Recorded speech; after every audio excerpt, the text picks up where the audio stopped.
Main कार्यालय आहे. या कार्यालयावरती मोर्चा म्हणा, धरणं म्हणा, हे ठरविण्यात आलेलं आहे. मुंबईमध्ये जी बैठक झाली त्या बैठकीमध्ये काँग्रेस पक्षाचे अध्यक्ष सन्माननीय हर्षवर्धन सपकाळ, त्याच्याच बरोबर आपचे असणारे प्रतिनिधी, डाव्या पक्षाचे असणारे प्रतिनिधी त्या ठिकाणी उपस्थित होते. आणि एस-3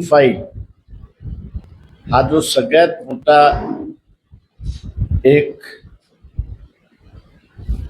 नुसता सेक्स स्कॅन्डल नाही, तर लहान मुलं मुली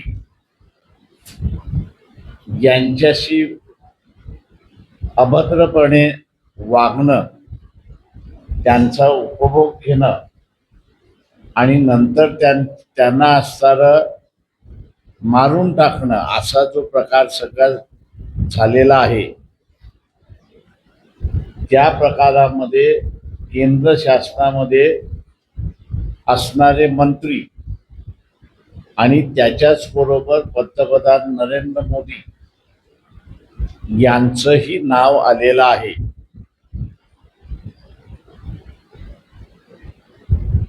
अत्यंत घाणेरड्या पद्धतीने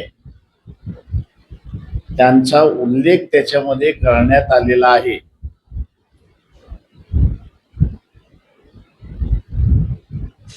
एस-3 नावाचा असणारा जो व्यक्ती आहे, त्यांनी तुम्हाला काही देशांकडून जे अध्यक्ष आहेत त्यांच्याबरोबर संबंध सुरळीत करायचे असतील तर तुम्ही त्यांच्यासमोर नाचलं पाहिजे, आणि ते त्यांनी केलेलं आहे. जेव्हा एकेकाळचे मुद्रा मोदी हे असणारे मुजरा मोदी झाले, तशी परिस्थिती आहे. त्यांच्या ह्या वागण्याने भारताचं पूर्णपणे नाक कापल्या गेलेलं आहे. भारताला कणा नाही अशीच एक प्रतिमा उभी करण्यात आलेली आहे.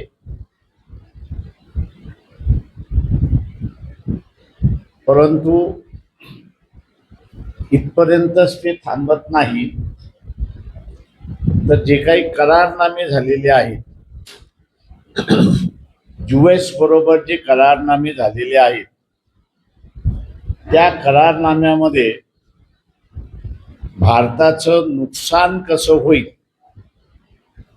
आणि भारताची सार्वभौम ही घाण कशी राहील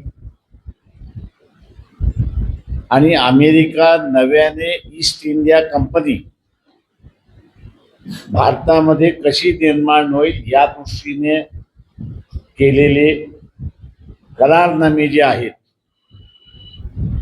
उल्लेख नसेलही पण शंका यायला लागलेली आहे की जे काही एस-3 मध्ये इतर राजकीय नेत्यांच्या संदर्भातलं वर्णन करण्यात आलेलं आहे, मोदींच्या संदर्भात सुद्धा तसंच काही प्रकार घडलेला आहे का, हा महत्वाचा आहे. काका, ज्याला आपण म्हणतो की भारताला सेल आउट करणं म्हणजे विकणं, हे केव्हा होतं की ज्यावेळेस समोरच्याकडे आपल्या विरोधामध्ये पुरावा आहे, बदनाम करणारा पुरावा आहे, आणि तो बदनाम करणारा पुरावा दाखवून आपण असणारं आपलं साधतो, अशी असणारी परिस्थिती आहे. त्याच्यामुळे आमचं समज असा आहे की त्या फाईलमध्ये अधिक माहिती आहे की ज्याच्यामुळे नरेंद्र मोदी यांना ब्लॅकमेल केला जातोय, आणि म्हणून ब्लॅकमेल होणारा पंतप्रधान हा नेहमी देशाला नुकसानकारक आहे असं मी त्या ठिकाणी मानतोय.